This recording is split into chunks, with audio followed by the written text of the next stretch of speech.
Assalamualaikum warahmatullahi wabarakatuh. Berjumpa lagi dengan saya Ibu Hastriani.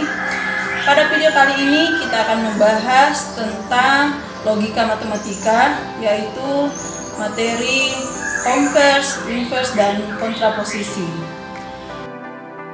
Sebelum kita memasuki materi, Ibu akan menyampaikan tujuan pembelajaran kita, yaitu untuk menyelesaikan masalah kontekstual yang berkaitan dengan logika matematika. Langsung saja kita masuk yang pertama, yaitu converse. Kita masuk ke pengertiannya. Converse merupakan kebalikan dari pernyataan implikasi. Kemudian kita masuk ke rumus converse. Rumusnya yaitu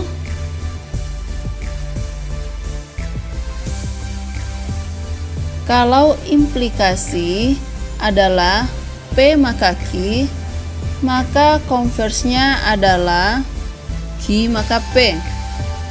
Kemudian kita lanjut ke contoh soal. Nah, dengarkan contoh soalnya.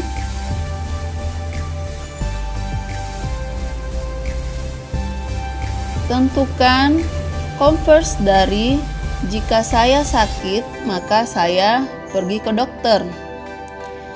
Maka penyelesaiannya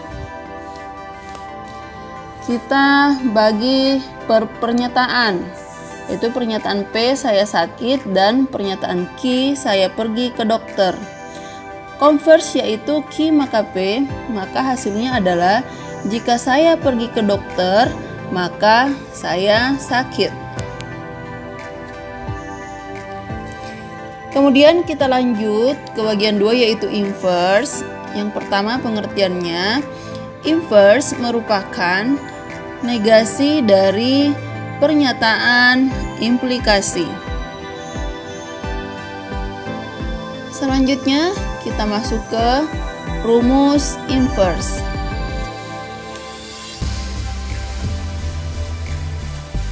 Yaitu kalau implikasi adalah P maka Q, maka inverse-nya adalah negasi P maka negasi Q.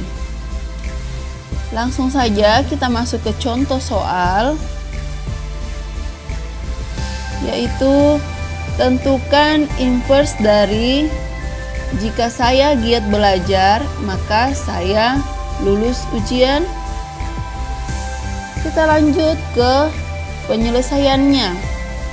Seperti yang tadi kita pisahkan antara dua pernyataan. Pernyataan P yaitu saya giat belajar dan pernyataan Q saya lulus ujian.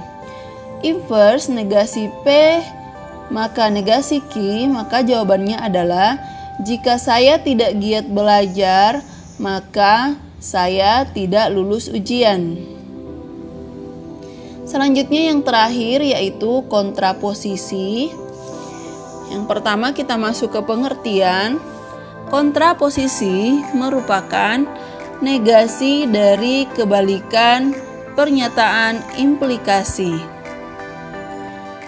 Kita masuk ke rumus kontraposisi. Rumusnya yaitu kalau implikasi adalah P maka Q, maka kontraposisinya adalah negasi Q maka negasi P. Selanjutnya kita masuk ke contoh soal.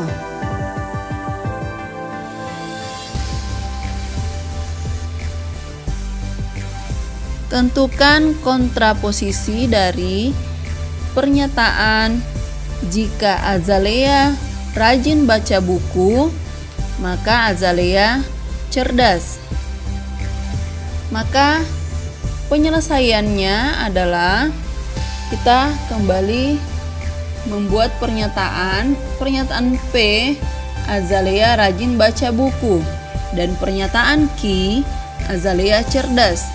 kontraposisi rumusnya negasi Q maka negasi P. Maka jawabannya adalah jika Azalea tidak cerdas, maka Azalea tidak rajin baca buku. Baiklah, sekian dulu video pembelajaran kali ini. Ibu harap adik-adik semua bisa memahami materi tadi. Sampai jumpa di video selanjutnya. Terima kasih dan Assalamualaikum warahmatullahi wabarakatuh.